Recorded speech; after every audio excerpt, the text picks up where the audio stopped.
analysis. Nah, pada kesempatan ini kita akan membahas secara simpel bagaimana cara penggunaan diagram bow tie analisis. Nah, pada kesempatan ini kita akan membuat bagaimana sih cara kita membuat ataupun melakukan analisa dengan menggunakan bow tie ini.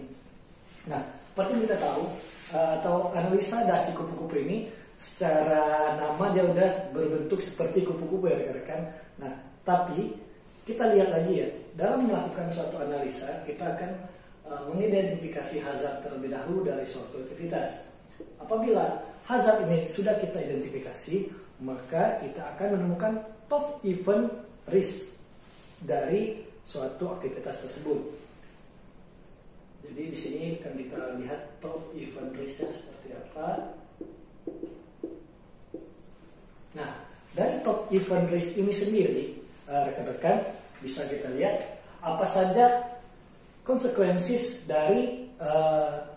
dari risiko apabila terjadi sesuatu yang tidak diinginkan ini ataupun accident ini. Kita lihat, kita misalkan seperti ini.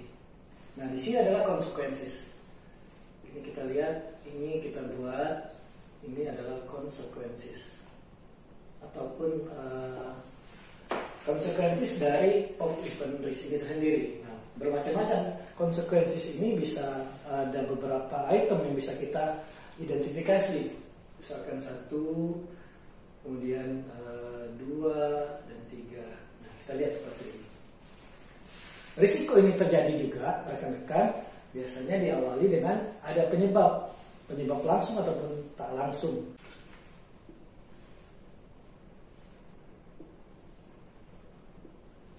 Nah, penyebab terjadinya accident ini sendiri disebutkan oleh beberapa hal ya. Tadi causesnya seperti apa? Kita lihat di sini, kita buatkan kotaknya.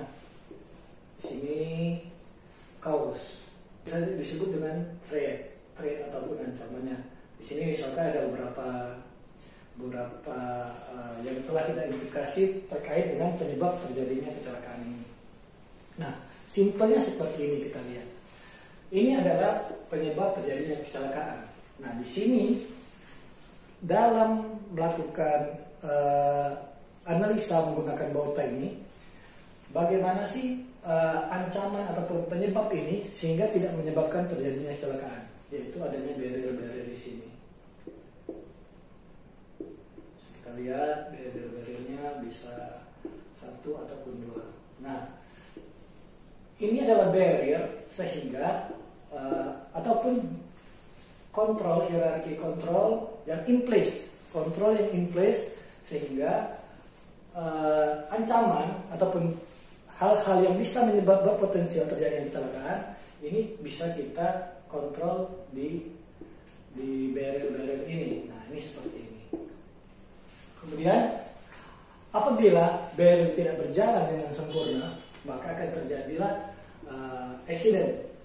Nah, di sini kita lihat jika sudah terjadi accident, apa sih yang harus kita lakukan? Konsekuensinya kita lihat ada beberapa macam ya. Konsekuensinya adalah dampak dari accident tersebut. Ketika ini terjadi, nah kita akan melakukan mitigasi apa ataupun kontrol apa sehingga konsekuensinya tidak maksimal. Dampak dari kecelakaan tersebut tidak maksimal. Di sini kita buat juga ada beberapa kontrol di sini. Misalkan seperti itu. Nah, ini kita lihat ya rekan-rekan. Di sini adalah hierarki kontrol, sedangkan ini adalah mitigasi.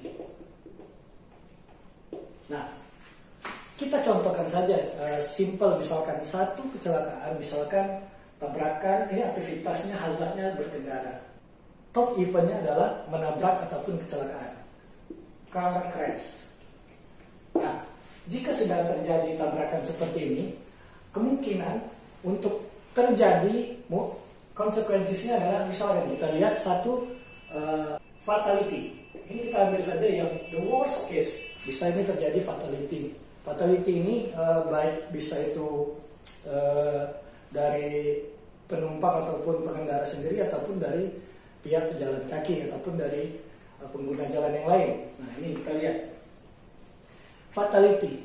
Di sini bagaimana ketika event ini terjadi, mitigasi apa yang harus kita lakukan sehingga tidak terjadinya fatality ini. Salah satunya kita misalkan penggunaan safety belt, kemudian menggunakan kendaraan yang dilengkapi fitur airbag-nya. Nah, ini adalah salah satu mitigasi sehingga tidak terjadinya konsekuensi yang lebih tinggi lagi.